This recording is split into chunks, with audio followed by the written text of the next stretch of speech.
Hello everyone, कैसे हो आप सभी। उम्मीद करूंगा आप सभी अच्छे होंगे और अपनी अपनी पढ़ाई में व्यस्त होंगे। आज के इस वीडियो में आप सभी के लिए लेकर आ चुका हूं मैं रेलवे एनटीपीसी एग्ज़ाम 2025 के लिए इम्पोर्टेंट क्वेश्चन। जैसा कि आप सभी को पता है एनटीपीसी की एग्ज़ाम डेट आ चुकी है और आप सभी ने अपनी अपनी जो एग्ज़ाम डेट है उसको चेक कर लिया होगा। तो एक बार मेरे भाई जितने भी स्टूडेंट हैं अपनी अपनी एग्ज़ाम डेट कमेंट कर दो ताकि मुझे पता चल सके कि किस दिन के और किस शिफ्ट के ज़्यादा बच्चे हमारे साथ में लाइव हैं। तो भाई एक बार सारे के सारे स्टूडेंट अपनी अपनी एग्ज़ाम डेट को कमेंट कर दीजिए। ठीक है, तो देखो निम्नलिखित में से कौन सी संख्या दी गई श्रृंखला में प्रश्नवाचक चिन्ह का स्थान लेगी। सभी बच्चों को बताना है कि क्वेश्चन मार्क की जगह पर इनमें से कौन सी संख्या आएगी। क्या आंसर 18 होगा, 20 होगा, 25 होगा या फिर मेरे भाई आपका 30 होगा। तो देखो नॉर्मल सवाल है, कैसे देखो 5 में अगर मैं 3 जोड़ दूं तो 8 होगा, 8 में अगर मैं 5 जोड़ दूं तो मेरे भाई 13 होगा, 29 में 11 जोड़ दूं तो मेरे भाई 40 होगा। सर ये भी अभाज्य संख्या, ये भी अभाज्य संख्या, ये भी अभाज्य संख्या, या फिर आप इनको इस तरीके से मान लो कि भाई ये तुम्हारी विषम संख्याएं हैं। ठीक है मेरे भाई, तो देखो अब मेरे भाई तुम्हारा 13 में कितना जोड़, भाई देखो 3 के बाद में 5 और 5 के बाद में 7 आता है, तो सीधी सी बात है 13 में कितना जोड़ दो, 7 जोड़ दो, 20 आंसर होगा। जिन बच्चों ने ऑप्शन 1 आंसर दे दिया उनके मजे हो गए, बाकी सभी का गलत है।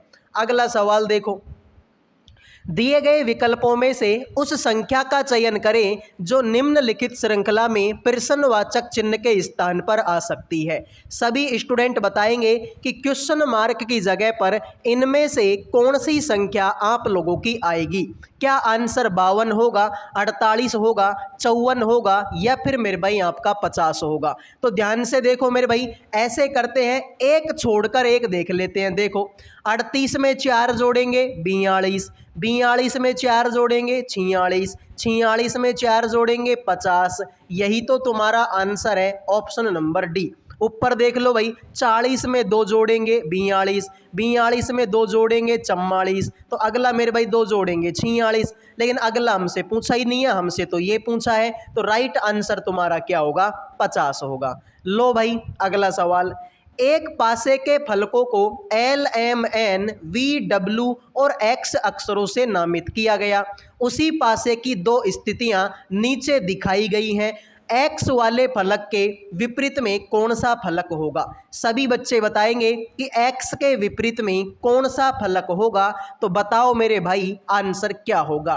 तो तुम ध्यान से देखोगे तो पता चलेगा कि सर एन इसमें भी है और एन इसमें भी है। पकड़ के घुमा दो, एन के बाद में एम और एम के बाद में वी, एन के बाद में एम और एम के बाद में वी, एन के बाद में एल और एल के बाद में डब्ल्यू, एन के बाद में एल और एल के बाद में डब्ल्यू। तो भाई एन का उल्टा एन हो नहीं सकता, इसलिए एन का उल्टा क्या होगा, एक्स। तो एक्स का उल्टा क्या हो गया मेरे दोस्त, एन हो गया। तो जिन बच्चों ने डी आंसर दे दिया उनके मजे हो गए, बाकी सभी का ये क्वेश्चन भी गलत हो चुका है। आओ भाई अगले सवाल पर बढ़ते हैं। लाइक और सब्सक्राइब कर दीजिए। उस विकल्प का चयन कीजिए जो पांचवें अक्षर समूह से उसी प्रकार संबंधित है जिस प्रकार दूसरा अक्षर समूह पहले अक्षर समूह से और चौथा अक्षर समूह तीसरे अक्षर समूह से। तो मेरे भाई इन दोनों के बीच में कोई रिलेशन है, इन दोनों के बीच में कोई रिलेशन है। तो बताओ इसका रिलेशन किसके साथ में होगा। तो देखते हैं आप में से कितने बच्चे इस सवाल का राइट आंसर करेंगे। आप बोलोगे सर बिल्कुल आसान सवाल है। देखो शुरू के 3 अक्षर क्या है, एम ए आई, इनको बाद में लिख दिया एम ए आई। शुरू के 3 अक्षर एफ ए बी, इनको लास्ट में लिख दिया एफ ए बी। शुरू के 3 अक्षर जे ए सी, तुम भी लास्ट में लिख दो जे ए सी। जे ए सी इसमें तो नहीं है, इसमें भी नहीं है, इसमें भी नहीं है, इसी में है देखो जे ए सी, मतलब यही आंसर होगा। और भी देख लो जैसे कि एल ई डी, ठीक है मेरे भाई एल ई डी है, तो देखो उल्टा करके लिख दिया एल ई डी। यहाँ पर है आर आई सी, देखो आर आई सी। यहाँ पर है के ई टी, तो तुम भी लिख दो मेरे भाई के ई टी। तो यही तुम्हारे सवाल का राइट आंसर होगा। जिन बच्चों ने आंसर दे दिया ऑप्शन 1 उनके मजे हो गए, बाकी सभी का गलत। आओ भाई अगला सवाल। वीडियो में आगे बढ़ने से पहले जो भी स्टूडेंट रेलवे एनटीपीसी की तैयारी कर रहे हैं, जिनका भी पेपर आने वाले दिनों में है, उन सभी के लिए जीके, रीजनिंग और मैथ सब्जेक्ट का पीडीएफ तैयार कर दिया केवल 100 रुपये में। इस 100 रुपये के पीडीएफ में आपको जीके, रीजनिंग और मैथ तीनों सब्जेक्टों का कंप्लीट पीडीएफ मिल जाएगा। साथ में मेरे भाई गारंटी होगी कि पेपर में ऐसे बहुत सारे क्वेश्चन होंगे जो आपको इस पीडीएफ से मिलेंगे, क्योंकि मेरे भाई ये पीडीएफ आपके सेम उसी पैटर्न पर आधारित है जिस पैटर्न से एग्जाम में क्वेश्चन आते हैं। यानी कि भाई क्वेश्चन होगा, उसके फिर 4 ऑप्शन होंगे और उनका डिटेल में आंसर आपको मिलेगा। तो सेम उसी पैटर्न पर आधारित है जिस पैटर्न से तुम्हारी एग्जाम में क्वेश्चन आते हैं। सारी की सारी चीजें आपकी चैप्टर वाइज है, टॉपिक वाइज है और डिटेल सॉल्यूशन है। तो जिन भी बच्चों को चाहिए मेरे भाई इन नंबरों पे व्हाट्सएप मैसेज कर देना। 100 रुपये में आपको तीनों सब्जेक्टों का कंप्लीट पीडीएफ मिल जाएगा। तो जिनको भी चाहिए मेरे भाई तुरंत अपना मोबाइल उठाओ और इन नंबरों पे व्हाट्सएप मैसेज कर दो। 2 सेकंड के अंदर 100 रुपये में आपको पीडीएफ मिल जाएगा। अब बढ़ते हैं अगले सवाल पर। उस विकल्प का चयन कीजिए जो तीसरे पद से उसी प्रकार संबंधित है जिस प्रकार दूसरा पद पहले पद से और छठा पद 5वें पद से। यानी कि मेरे भाई इन दोनों के बीच में कोई रिलेशन है, इन दोनों के बीच में कोई रिलेशन है। तो बताओ ऐसा ही रिलेशन इसका किसके साथ में होगा।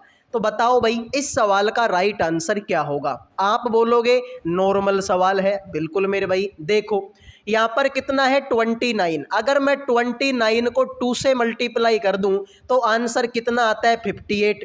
और 58 में अगर मैं 3 ऐड कर दूं तो आंसर होगा तुम्हारा 61, जो कि यहाँ पर है। यहाँ पर मेरे भाई कितना है 15। 15 गुणा में 2 करूँगा, जैसे मैंने यहाँ पर गुणा 2 किया तो यहाँ पर भी करेंगे भाई। 15 दूना 30। यहाँ पर मैंने 3 जोड़ा, इसमें भी 3 जोड़ेंगे, हो जाएगा कितना 33 है मेरे भाई 33। तो यहाँ पर कितना है 47 यानी कि 47। 47 गुणा में 2 करेंगे, आंसर आएगा मेरे भाई कितना 94। तो 2 यहाँ से भी गुणा किया, यहाँ पर भी और यहाँ पर भी। अब इसमें भी 3 जोड़ा था, इसमें भी 3 जोड़ा है, इसमें भी 3 जोड़ दो तो 94 और 3 कितना हो जाएगा भाई 97 हो जाएगा। जिन बच्चों ने डी आंसर दे दिया उनके मजे हो गए, बाकी सभी का ये सवाल भी गलत हो चुका है। आओ भाई अगले सवाल पर बढ़ते हैं।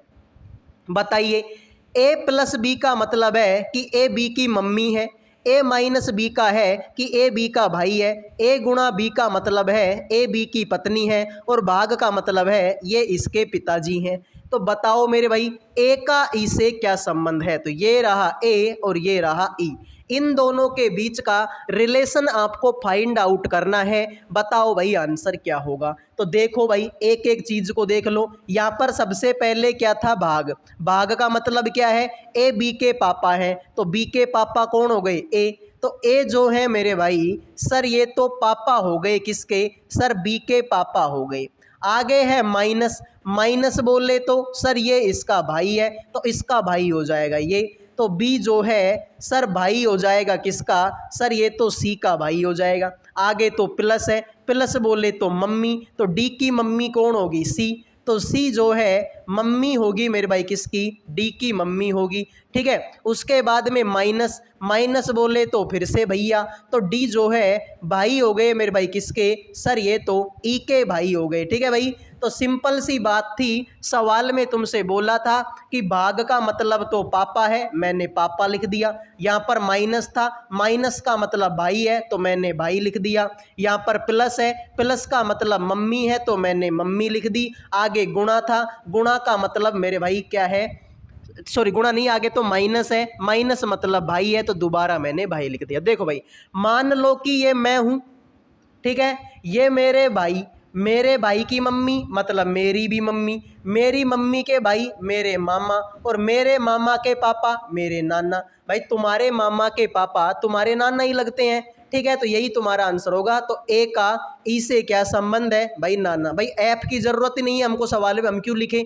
ठीक है, तो भाई ये मैं हूँ, ये मेरा भाई, मेरे भाई की मम्मी मतलब मेरी भी मम्मी, मेरी मम्मी के भाई मेरे मामा और मेरे मामा के पापा मेरे नाना। आओ भाई अगले सवाल पर बढ़ते हैं, लेकिन उससे पहले आप वीडियो को लाइक कर दो एक बार, 1 सेकंड का टाइम लगता है, ठीक है। आ जाइए। तुमसे बोला कि प्लस का मतलब तो माइनस है, माइनस का मतलब गुणा है, गुणा का मतलब भाग है और भाग का मतलब प्लस है। तो निम्नलिखित व्यंजक का मान क्या होगा? सभी बच्चे बताइए इस सवाल का राइट आंसर क्या होगा। अब जैसा जैसा सवाल में बोला है वैसा वैसा करते जाओ, आंसर तुम्हारे कदमों में पड़ा होगा। देखो भाई 145 की जगह पर 145, आगे है भाग, लेकिन मेरे भाई भाग का मतलब तो प्लस है, तो प्लस लगा दो मेरे भाई किसका? 96 का। आगे है गुणा, गुणा का मतलब तो भाग है, तो भाग लगा दो मेरे भाई किसका? 12 का। आगे तो प्लस है, प्लस का मतलब माइनस है, लगा दो मेरे भाई 13। तो देखो भाई 145 का 145, ठीक है, 12 छिकाणी 72, 12 8 का 96, ठीक है मेरे भाई, 12 8 का कितना होता है मेरे भाई? 96 होता है, और माइनस का 13 हो गया। 145 में 13 जोड़ूंगा 153 होगा, 153 में 13 घटाऊंगा 140 होगा। जिन बच्चों ने डी आंसर दे दिया उनके मजे हो गए, बाकी सभी का ये क्वेश्चन गलत हो चुका है, ठीक है। तो डी आंसर देने वालों ने मौज काट दी, बाकी सभी गलत है। तो 12 8 का 96 हो गया मेरे भाई, ठीक है। यहाँ पर फिर तुम देखोगे, ठीक है भाई, तो यहाँ 13 था, 13 लिख दिया, 145, तो इन दोनों को जोड़ेंगे, 153 में से 13 घटाएंगे 140। लो भाई अगले सवाल पर बढ़ते हैं। तुमसे बोला सभी नीले लाल हैं और सभी हरे नीले हैं। तो जैसा जैसा सवाल में बोला है वैसा वैसा कर दो मेरे भाई। तुमसे बोला कि सभी नीले लाल हैं, जितने भी नीले हैं वो मेरे भाई क्या हैं? सर वो सारे के सारे तुम्हारे लाल हैं, बिल्कुल। और सभी हरे नीले हैं, तो जितने हरे हैं वो भी किसके अंदर आ जाएंगे? सर नीले के अंदर आएंगे। देखो कोई भी लाल नीला नहीं है क्या? यार ऐसे कैसे नहीं है भाई? लाल का गोला इतना बड़ा, नीला का गोला इतना सा, कुछ ना कुछ हिस्सा तो आ रहा है इसके अंदर, तो भाई इसने कैसे बोले नहीं है? गलत मार दो। कोई भी नीला हरा नहीं है क्या? ऐसे कैसे नहीं है भाई? नीला का गोला इतना बड़ा, हरा का गोला इतना सा, भाई कुछ ना कुछ हिस्सा तो नीले के अंदर ही तो है ये, फिर इसने कैसे बोल दिया नहीं है? मतलब ये भी गलत हो गया। कोई भी हरा लाल नहीं है, ऐसे कैसे नहीं है भाई? कोई भी हरा, ये हरा जो है ये लाल के अंदर ही तो है, तो यहाँ पर कैसे बोल दे कि नहीं है? गलत मारो इसको भी। कोई भी अनुसरण नहीं करता, ठीक है भाई, कोई भी अनुसरण नहीं करता। जिन बच्चों ने डी आंसर दे दिया उन्होंने मौज काट दी, बाकी सभी का ये सवाल गलत हो चुका है। आओ भाई अगले सवाल पर बढ़ते हैं। देखो एक निश्चित कूट भाषा में स्टे फॉर डिनर को इस तरीके से लिखा गया, डिनर इज रेडी को इस तरीके से लिखा गया, तो बताओ भाई डिनर का कोड क्या होगा? 2 सेकंड का सवाल है, सभी बच्चे बताएंगे भाई डिनर का कोड क्या होगा। तो आप बोलोगे सर सवाल आसान है, देखो कैसे। सर डिनर इसमें भी है और डिनर इसमें भी है, तो ऐसा कोई अक्षर ढूंढो जो इसमें भी हो और इसमें भी हो। तो आप बोलोगे सर RN इसमें भी है और RN इसमें भी है, तो इधर को दोनों में डिनर कॉमन, इधर को दोनों में RN कॉमन। यही तुम्हारे सवाल का क्या होगा? राइट आंसर होगा। तो सवाल में टाइपिंग मिस्टेक है, ये RN था, टाइप करते टाइम दोनों को एक साथ मिला के लिख दिया, आप इसको काट के RN कर लेना, ठीक है मेरे भाई। तो RN तुम्हारा सवाल का राइट आंसर, ठीक है मेरे भाई। तो ये देखो RN कुछ इस तरीके से बने हुए हैं, तो इनको भाई इसने मिला के M लिख दिया, तो ये थोड़ा सा मामला, ठीक है, टाइपिंग मिस्टेक हो गई। बाकी राइट आंसर तुम्हारा RN होगा। इधर भी डिनर है, इधर भी डिनर है, इसमें भी RN और इसमें भी RN, तो हो गया तुम्हारा RN आंसर। आओ भाई अगले सवाल पर बढ़ते हैं, लेकिन उससे पहले भाई वीडियो को लाइक कर दो, चैनल को सब्सक्राइब कर दो। लाइक और सब्सक्राइब करने का कोई पैसा नहीं लगता। देखो गणितीय चिन्हों का निम्नलिखित में से कौन सा परस्पर विनिमय दिए गए समीकरण को सही या संतुलित कर देगा? बताओ भाई इनमें से कौन से दो चिन्हों को आपस में बदलूं कि मेरी इक्वेशन का मान कितना आ जाए मेरे भाई? 70 यानी कि 70 आ जाए। बताओ भाई कौन से दो चिन्हों को मैं बदल दूं कि मेरे समीकरण का मान 70 आ जाए? तो अगर मैं इसको नॉर्मली करके देखूं तो मेरे भाई बिना बदले, तो देखो 7 नाम का 63 होता है भाई, ठीक है, 7 नाम का 63 होता है, तो ये 9 बार भाग जाएगा, 9 तिया 27, ऐसे नहीं होगा। अगर मैं गुणा के चिन्ह को ऑप्शन 1 पर फोकस करूं तो यहाँ पर इसको लगा दूं 23 तिया 69, 70 के आसपास में है क्या? बिल्कुल भाई 70 के आसपास में, ठीक है। तो ऐसे करो मेरे भाई, तुम पहला ही ऑप्शन अप्लाई करके देख लो, पहले ही ऑप्शन से तुम्हारा आंसर हो जाएगा। देखो भाई पहला 10 की जगह पर 10 बोला था, प्लस की जगह पर प्लस, 23 की जगह पर 23, लेकिन गुणा की जगह पर सॉरी माइनस और गुणा को बदलना है, तो माइनस की जगह पर मैं लगाऊंगा गुणा और गुणा की जगह पर लगाऊंगा मैं माइनस। बाकी 63/7 ऐसे के ऐसे लिखना है। तो 10 और ठीक है भाई, ये देखो 10 का तो 10 हो गया, ठीक है। 23 तिया 69 होता है, ठीक है। माइनस का 7 नाम का 63 होता है, तो 9 हो जाएगा। 10 और 69 कितना होता है? 79 होता है। 79 में से 9 घटाऊंगा तो 70 आंसर आ जाएगा, बात खत्म। इसका मतलब मेरे भाई पहला ऑप्शन तुम लोगों का सही है। तो मैंने क्या किया सर? मैंने तो कुछ भी नहीं किया, इनको सेम टू देखो 10 + 23 सेम टू सेम लिख दिया, माइनस की जगह पर गुणा लगा दिया, 3 को 3 लिख दिया, गुणा की जगह पर माइनस लगा दिया, 63 को 63 लिख दिया और भाग की जगह पर भाग लगा दिया, बाकी सही है। तो 7 नाम का 63 9 हो जाएगा, 23 तिया 69 हो जाएगा और 10 का 10 हो जाएगा। 69 और 10 79 होता है, इसमें से 9 घटाऊंगा 70 आंसर आएगा, बात खत्म। लो भाई अगले सवाल को देखो।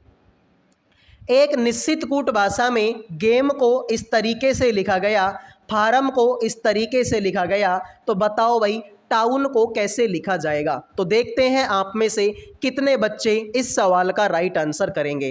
तो GAME, जी आएगा 7 पर, A आएगा 1 पर, M आएगा 13 पर, E आएगा 5 पर। इसको देख लो भाई, K आएगा 11 पर, C आएगा 3 पर, Q आएगा 17 पर, G आएगा 7 पर। 7 में 4 जोड़ेंगे 11, 1 में 2 जोड़ेंगे 3, 13 में 4 जोड़ेंगे 17, 5 में 2 जोड़ेंगे 7, 4 2 4 2, ये तुमको ऐड करना है। तो टाउन को देखो, T आएगा 20 पर, O आएगा 15 पर, W आएगा 23 पर, N आएगा 14 पर। इसमें 4 जोड़ेंगे 24 नंबर पर X आएगा, ठीक है। मतलब ये ऑप्शन गलत और ये ऑप्शन गलत। इसमें 2 जोड़ेंगे 17, 17 नंबर पर Q। इसमें 4 जोड़ेंगे 27, 27 नंबर पर A। इसमें 2 जोड़ेंगे 16 नंबर पर P। तो कैसे भी कर लो, आंसर ऑप्शन 4 होगा। जिन बच्चों ने ऑप्शन 4 आंसर दे दिया उनके हो गए भाई मजे, बाकी सभी का ये सवाल गलत हो चुका है। आओ भाई अगले सवाल पर बढ़ते हैं। देखिए, उस विकल्प का चयन कीजिए जो दिए गए शब्दों को उस सही क्रम को दर्शाता है जिस क्रम में वे अंग्रेजी शब्दकोश में दिखाई देते हैं। मेरे भाई तुम्हारे सामने ये 5 शब्द दिए हुए हैं। अगर मैं तुमसे ये बोलूं कि इनको तुम इंग्लिश डिक्शनरी में जमाओ, तो मेरे भाई इंग्लिश डिक्शनरी में कैसे जमाते हैं? तो मेरे भाई देखो, फॉर एग्जाम्पल जैसे कि मेरे भाई मेरा नाम है संजय, ठीक है भाई, मेरा नाम क्या है मेरे भाई? संजय है, ठीक है भाई। और मेरी कास्ट है मेरे भाई सैनी, ठीक है भाई, मेरा नाम है संजय सैनी। मैं तुमसे बोलूँ कि इन दोनों ऑप्शनों को तुम किस में जमा लो, इन दोनों ऑप्शनों को तुम किस में जमाओ? सर इन दोनों को इंग्लिश डिक्शनरी में जमाओ। तो आप क्या करोगे भाई? कैसे पता लगेगा? देखो इसमें भी एस है और इसमें भी एस है। सर पता ही नहीं लगा पा रहे कि कौन पहले आएगा कौन बाद में। आगे चल लो, इसमें भी ए है और इसमें भी ए है। सर अभी भी दोनों में सेम आ गया, तो आगे चल लो। यहाँ पर एन कितने पर आएगा? 14 नंबर पर। और आई कितने पर आता है? 9 नंबर पर। तो छोटा कौन सा है? छोटा मेरे भाई ये 9 नंबर वाला है, यानी ये आएगा पहले नंबर पर और ये आएगा दूसरे नंबर पर। तो सेम लॉजिक तुमको इसमें लगाना है, जो सेम है उनको तो हटा दो। के इसमें भी था, के इसमें भी, के इसमें भी, के इसमें भी और के इसमें भी। आगे देखो, इसमें आई आया जो कि 9 नंबर पर आता है, इसमें ई जो कि 5 पर, इसमें ई जो कि 5 पर, आई जो कि 9 पर और ई जो कि 5 पर। सर इनमें सबसे छोटा कौन है? सबसे छोटा तो ये 5 नंबर वाला है, लेकिन 5 तो तीनों में है मेरे भाई, 5 तो तीनों में है, तो कोई दिक्कत नहीं। और अगले पे चल लो, ठीक है, और अगले पे चल लो। देखो आगे आ जाओ, तो यहाँ पर ई के बाद में क्या है? एन जो कि 14 नंबर पर आता है। ई के बाद में क्या है? टी जो कि 20 नंबर पर आता है। और ई के बाद में क्या है? आर जो कि 18 पर आता है। अब बताओ इनमें सबसे छोटा कौन है? सबसे छोटा तो ये 14 नंबर का है, मतलब 2 नंबर का आया सबसे पहले। उसके बाद में 14 से बड़ा सर ये 18, यानी 2 के बाद में आएगा 5 नंबर का। उसके बाद में ये 20 नंबर का, तो 3 आएगा। तो राइट आंसर तुम्हारा क्या होगा? ऑप्शन नंबर 4 होगा। तो जिन बच्चों ने मेरे भाई ऑप्शन 4 आंसर दे दिया उन्होंने मौज काट दी, भाई बाकी सभी का ये क्वेश्चन क्या हो चुका है, गलत हो चुका है। तो उम्मीद करूंगा मेरे भाई आपको ये सवाल समझ में आ गया होगा। पसंद आ रहा है तो वीडियो को लाइक कर दो, चैनल को सब्सक्राइब कर दो। लाइक और सब्सक्राइब करने का कोई पैसा नहीं लगता। अगले वीडियो में मिलेंगे। जय हिंद, जय भारत।